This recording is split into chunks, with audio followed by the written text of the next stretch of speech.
전 세계가 코로나19의 타격을 받고 있는 가운데 미국과 중국, G2라 불리는 두 개의 강대국도 상황이 다르지 않습니다. 중국은 사태 초기 바이러스의 진원지로 가장 먼저 가장 큰 혼란을 겪어야 했습니다. 미국은 뒤늦게 바이러스가 퍼지기 시작했지만 방역에 실패하면서 전 세계 사망자 중 미국인의 비중이 가장 높은 상황에 다다랐습니다. 이렇게 방역과 경제 회복에 집중해야 할 두 나라지만 서로 으르렁거리는 건 변하지 않는 모습입니다. 화웨이, 틱톡, 그리고 또 다른 반도체 업체까지 이 고래 싸움의 총알로 사용됐고 우리나라는 그 사이에서 허리가 터지진 않을까 전전긍긍해야 하는 처지입니다. 오늘 이슈 분석에서는 미국 대선이 한 달여 남은 상황에서 미중 상황과 미국의 내부 상황까지 전문가와 짚어보겠습니다. 양준석 가톨릭대학교 경제학과 교수 나왔습니다. 교수님 안녕하십니까? 안녕하세요. 네, 일단 미중 무역 분쟁 상황부터 좀 알아보겠습니다. 미국이 결국 중국 파운드리 업체인 SMIC를 미국의 블랙리스트로 올려놨습니다. 중국군과의 관계가 의심된다라는 게 이유라고 밝혔는데 실제로 SMIC가 중국 정부의 많은 지원을 받고 있기는 하다고 하더라고요. 어떻게 보십니까? SMIC가 중국의 그 파운드리 산업에 들어가기 위해서 그냥 그 베팅하는 그런 사업이기 때문에 보조금 많이 받은 것은 사실이지만은 그 구체적인 빌미를 보면은 그러면 화웨이하고 조금 비슷한 면이 있습니다. 왜냐하면은 이 SMIC의 그 주주면서 주요 고객 중에 하나가 다통텔레콤이라는 회사인데 이 다통텔레콤이 중국군하고 많이 좀 거래를 하는 것 같습니다.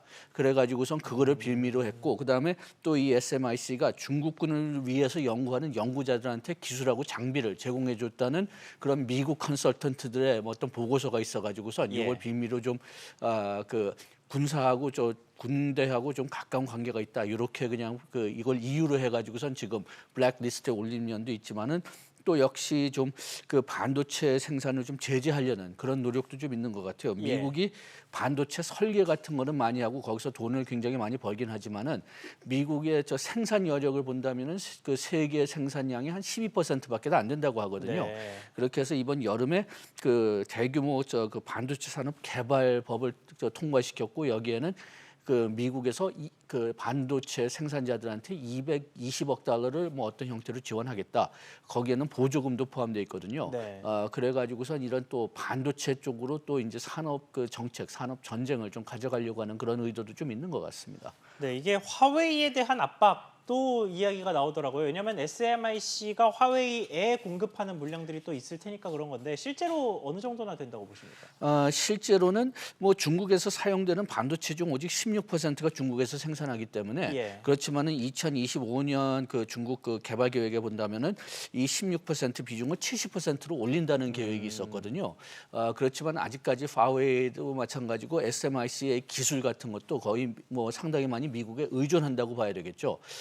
그래가지고선 그 화웨이 그 반도체 공급량뿐만이 아니라 그 중국 내에 그 반도체를 사용하는 모든 산업에 좀 공급을 좀 제한시킨다.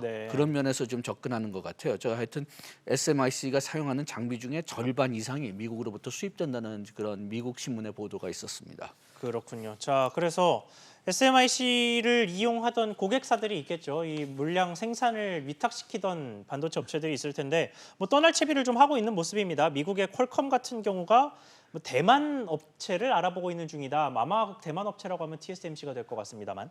그래서 대만의 TSMC는 물론이고 삼성 같은 우리나라 기업도 이 SMIC에서 빠져나가는 고객들을 유치할 수 있는 것 아니겠느냐, 반사이익이 있지 않겠느냐 이런 식의 전망이 나오는데 어떻게 보십니까? 어제 한미국 신문은 대만 그 업체보다는 또 삼성하고 또 알아보고 있다고 그런 보도가 또 있었더라고요. 어쨌든 그렇게 반사이익이 올 수도 있지만 또 거기에 또 반대로 우리나라가 또 중국에 팔 수 있는 양이 또 제한되니까 그렇게 반사이익이 있어도 또 반사 손실도 있고 그래가지고선 이게 다 플러스 마이너스 된다면은 우리 아까 얘기했지만은 중국이 너무나 많은 반도체를 수입하기 때문에 우리의 손해가 이득보다는 더 크지 않을까 좀 그렇게 생각하지만은 반사이익이 그런 손해를 좀 완화시켜주긴 할 겁니다. 알겠습니다. 자, 중국 대응도 좀 짚어보겠습니다. 중국이 베이징에서 모터쇼를 열겠다 그랬고요. 또 입국 규제 완화를 하고 여기에 뭐 국제 수입 박람회도 또 따로 열겠다. 뭐 이런 식으로 계획을 여러 가지 내놓으면서 좀 뭐랄까요? 의연한 모습을 자꾸 내비치려는 것 같아요. 심지어 이런 행사에 시진핑 주석이 직접 참석할 수도 있다. 이런 전망도 나오고 있는데 중국의 이런 행보에 깔려 있는 의도는 뭐라고 분석을 해야 될까요? 지금 자기네들이 거의 유일한 정상적인 뭐 거의 정상적인 그런 경제권이라는 것을 좀 강조를 하는 거겠죠. 예. 지금 그 주요 그 경제권을 본다면은 금년에 플러스 성장이 예상되는 나라는 중국밖에도 없습니다. 네. 그리고 미국과는 달리 좀 이제 그 상당히 생산도 이제 정상적으로 좀 이제 돌아가고 있고 그렇기 때문에 그 어떤 면에서는 요게 그 PR 우리 중국은 이제 정상적으로 거의 돌아가고 있지만 아직도 미국은 혼란 상태다. 네. 그런 면을 좀 보여주려고 하는 면도 있고 그 다음에 아직까지도 중국은 그 자기네들의 그 개발 성장에서 외국인 투자가 아직도 굉장히 중요하다고 생각하거든요. 네. 그러니까 그런 외국인 투자자들한테 어떤 그 신뢰점, 안심감을 좀 보여주기 위해서 이런 행사를 계속 하는 것도 좀 있는 것 같습니다. 네, 그래서 골드만삭스의 수석 이코노미스트였던 짐 오닐이 한 얘기가 있습니다. 중국이 전 세계 경제 성장의 가장 중요한 동력이 될 것이다라는 분석을 내놨는데 아무래도 코로나19를 좀 일찍 극복한 게 원동력이 될 거라고 보는 것 같습니다. 최소한도 아마 내년 초까지는 중국밖에는 그렇게 그 플러스 성장이 되는 나라는 없을 것처럼 보입니다. 예. 만약 미국이 좀 플러스 성장을 한다고 해도 그래도 그 2020년 초, 2019년 수준까지는 돌아가지 못할 것 같아요.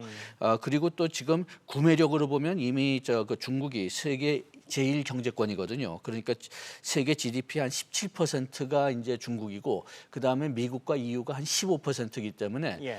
중국이 회복된다면은 그러면은 세계 경제에도 좀 이로울 수밖에 없고 플러스 성장되는 그 경제권이 이제 중국밖에 더 없으니까요. 그 다음에 또 그게 또 어떤 면에서는 가능한 이유가 뭐냐 하면은 그 수출이 중국 GDP에서 차지하는 비중이 한 20%밖에 안 되거든요. 네. 그 대수출국이라고 하지만 그래도 아직까지 그 비중은 국내 경제가 더 큽니다. 그렇게 되니까 그 만약 그 미국이 계속 수출을 압박시킨다고 해도 그래도 어느 정도 국내 회복될 가능성은 있으니까 예. 그러니까 엔진 그 동력의 역할을 좀 할 수 있다는 거죠. 네, 그래서 뭐 전통적으로 우리나라와 참 교류가 많았던 미국은 코로나19의 상황이 좋진 않지만 굉장히 공격적이고 적극적으로 움직이는 중이고 뭐 중국은 다소 방어하는 듯한 모습을 보이고 있기는 합니다만 경제 회복세가 굉장히 빨라서 우리나라 입장이 참 애매해졌습니다. 둘 중에 어디로 주력하여서 경제를 회복해야 하느냐 이게 지금 제일 문제인 상황인데 전직 미국 국방부 고위 관리가 우리나라의 중립적인 지금까지의 스탠스에 좀 이렇게 찬물을 끼얹는 듯한 발언을 하나 했습니다. 중립을 취하는 건 사실상 중국 편을 드는 걸로 해석해야 된다. 뭐 이런 식의 이야기를 남겼는데 이걸 어떻게 해석을 해야 될까요? 그렇게 말한 사람이 엘브리지 콜비라고 하는 사람이더라고요. 예. 그런데 이 사람이 보니까 그 2017년서부터 2018년 그러니까 트럼프 세대죠. 예. 트럼프 그 행정부의 국방부 부차관보를 했어요. 네. 그다음에 그 국방부를 나가서 현재 메르선 이니시티브라는 로비하는 그리고 또 좀 그 싱크탱크 역할을 하는 그런 기관에 들어가 있는데 이 싱크탱크가 하는 그 역할이 그레이트 파워 그러니까 대국가들 간의 마찰을 대비해야 된다. 네. 그래가지고선 그 헤게모니파 그러니까 미국의 헤게모니를 유지하려면은 그러면은 그 중국 같은 그렇게 떠오르는 나라들을 좀 조절해야 된다. 그런 그 싱크탱크에서 지금 그 일을 하더라고요. 실제 지금 트럼프 행정부의 정책 방향과 비슷하네요. 그렇죠. 트럼프가 이런 헤게모니파들의 리드를 많이 받고 있거든요. 네. 그렇지만 좀 문제가 되는 게 뭐냐 하면은 만약 트럼프 대통령이 물러난다면은 그러면은 이 방향이 완전히 바뀔 수가 있고 바이든은 그만큼 헤게모니파는 아니거든요. 네. 중국이 규칙을 지켜야 된다는 파지. 그다음에 또 트럼프도 이 헤게모니파를 많이 따르기는 하지만은 자기 이익이 관련돼 있으면은 그러면은 또 이런 헤게모니파들의 그 강력한 주장을 또 포기하는 또 그 경향이 있거든요. 예. 그러니까 결론적으로 얘기한다면은 일단은 기다려 봐서 트럼프 대통령이 재선되느냐, 그 다음에 바이든 행정부에서도 이런 강력한 헤게모니 주장을 하는 그런 그 컨설턴트들을 계속 쓸 것이냐, 그런 네. 리드를 계속 따를 것이냐, 그걸 먼저 봐야 될 것입니다. 알겠습니다. 그러니까 결국은 이런 이야기가 나온 이유는 그 소위 헤게모니파들이 말이 좀 웃기게 되는데 헤게모니를 지키기 위해서 뭐 이런 식으로 엄포를 하고 있다 이런 식으로 좀 봐야 될 것 같습니다. 그렇게 봐야 될 것 같습니다. 특히 이 언급을 한 이 엘드리치 콜비는요. 알겠습니다. 자, 그러면 이번에는 미국의 내부 상황으로 좀 들어가 보겠습니다. 대선이 오늘 기준으로 봤을 때 딱 36일 남았더라고요. 한 달 남았다라고 볼 수 있는 상황인데 대선 전국이라 혼란스러울 수밖에 없기는 합니다만 충격적인 사건이 하나 터졌었죠, 최근에. 루스 베이더 긴즈버그 전 미국 연방 대법관이 사망을 한 사건이었는데 이 후임을 트럼프 대통령이 지명해 버렸습니다. 에이미 코니 베럿 제7 연방고법 판사를 지목했는데 일단 이 새로 지목된 판사는 어떤 인물입니까? 예, 그 법적 평판은 굉장히 좋다고 알려 있어요. 그렇지만은 상당히 또 보수적으로 알려져 있습니다. 지금 타계한 그 긴스버그 대법원과는 상당히 진보적이었거든요. 예. 그런데 이 사람은 굉장히 보수적으로 나와 있고 그다음에 트럼프의 가장 강력한 지지자들이 사회적 그러니까 종교적 보수파입니다. 예. 그런데 그 종교적 보수파가 옛날서부터 가장 트럼프에 바랬던 것은 대법원에 많은 그 보수적인 판사들을 임명시켜 놓는 거예요. 네. 그래서 그 좀 우리가 생각했을 때는 종교적으로 좀 트럼프 대통령이 좀 말이 안 되는 게 있어도 그래도 이 종교파들은 계속 트럼프 대통령을 강력하게 지지하고 있고 그다음에 이 기회를 놓치면은 아마 좀 재선되는데도 좀 피해를 받을 것 같습니다. 그래가지고선 그 트럼프 대통령이 타계한 그 긴스버그 대법관이 여자니까 나도 여자를 택하겠다. 그렇지만 철학적으로는 완전히 반대적인 네. 그런 사람을 뽑았고 그렇게 되니까 그 낙태 수술 계속 가능할 거냐 여자들.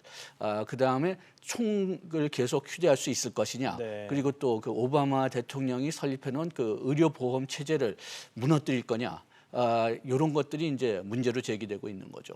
알겠습니다. 자, 그래서 실제로 이 베럿 판사가 지명이 된다면 9명이 대법관 총원인데 이 중에 6명이 보수 성향이 되니까 확실하게 좀 다수를 차지하게 되는 상황이 되거든요.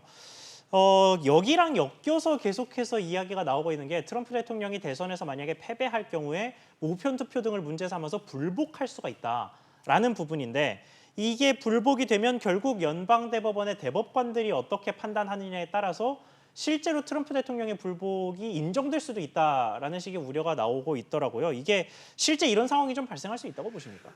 여기에 제일 가까운 사례가 2000년 부시하고 고어 선거였습니다. 예. 플로리다 주에서 좀 표의 유효성에 대해서 질문이 나왔을 때 그때 그 플로리다에서 너무나 간소하게 부시가 이기는 것 같아가지고 예. 고어 측이 좀 연방 법원에서 이거 좀 다시 셀 수 있게 좀 해달라 그렇게 요청을 했는데 네. 그 대법원에서 그걸 허용하지 않았어요. 성향이 달랐나요 그때는? 그 상황에는 그 표수가 굉장히 좀 간소했었고 그다음에 그때 문제가 된 것은 표를 찍었을 때 구멍이 확실히 뚫려야 되는데 확실히 뚫리지 않았다는 거예요. 네. 확실히 뚫리지 않았다면 이걸 유효한 표로 봐야 되느냐 무효한 표로 봐야 되느냐 그걸 가지고선 다시 세보자고 했는데 그거를 대법원이 허용하지 않아준 거죠. 예. 그렇게 되니까 계속 이제 트럼프 대통령이 그 어떤 면에서는 자기가 선고됐던 2017년서부터 뭐 미국의 어떤 그 통계, 미국의 어떤 그 절차에 대해서 의심을 많이 씌워줬고 특히 요즘 와서는 그 우편 투표에 대해서 의심을 많이 씌워줬기 때문에 그 표차가 간소하다면은 문제를 확실히 제기할 것 같고 그러면 연방 대법원에 갈 수가 충분히 있습니다. 그리고 또 여기서 또 문제가 되는 게 뭐냐면은 미국의 대통령 선거제도는 그 선거 인원단 제도니까 그 주를 이기면은 아주 간소하게 이긴다고 해도 그 주에 선거 인원단을 다 가져가거든요. 그렇게 되니까 그 부시 선거 때도 마찬가지였지만은 플로리다에서 굉장히 간소하게 이겼지만은 그렇지만 플로리다의 선거 인원을 다 가져갔기 때문에 그거가 진 거란 말이에요. 부시가 이겼고 그렇기 때문에 그런 비슷한 효과를 이번에도 좀 노리는 것 같고 특히 좀 아직까지 그 표가 간소하게 될 거라는 큰 주가 예상되는 데가 몇 군데 있으니까 예. 그런 주가 많다면은 거길 그 대법원으로 가져가는 거죠. 알겠습니다. 자, 그러면 대선까지 한 달여 남은 상황인데 마지막으로 지금 코로나19 상황, 또 대선 상황, 미중 갈등 상황 이런 것들을 종합해 봤을 때 하반기 글로벌 경제가 어떻게 흘러갈지 간단하게 전망 좀 부탁드립니다. 뭐 가장 문제는 언제든지 코비드입니다. 그래서 코비드 때문에 내년 초까지는 그 경제 성장이 마이너스 아니면은 그냥 아주 약한 플러스일 것 같고요. 그렇게 된다면은 계속 그냥 이렇게 좀 우리나라도 미미한 성장이 계속되는 거고 문제가 계속된다는 거죠. 백신이 내년 초에 나왔다면은 내년 하반기에는 회복을 좀 기대할 수 있겠지만은 그렇지만은 내년 초에도 만약 백신이 안 나온다면 요거는 훨씬 더 장기화되는 거고 여기에 트럼프 대통령이 불복까지 그 문제가 생긴다면은 그렇지 않으면 트럼프 대통령이 재선된다고 해도 좀 좀 일관성 있고 안정적인 그 세계 지도자 경제든 정치든 외교든 그 찾기가 좀 어려울 것 같습니다. 네, 알겠습니다. 오늘 말씀 여기까지 듣겠습니다. 지금까지 양준석 가톨릭대학교 경제학과 교수와 이야기 나눠봤습니다. 교수님 오늘 말씀 감사합니다.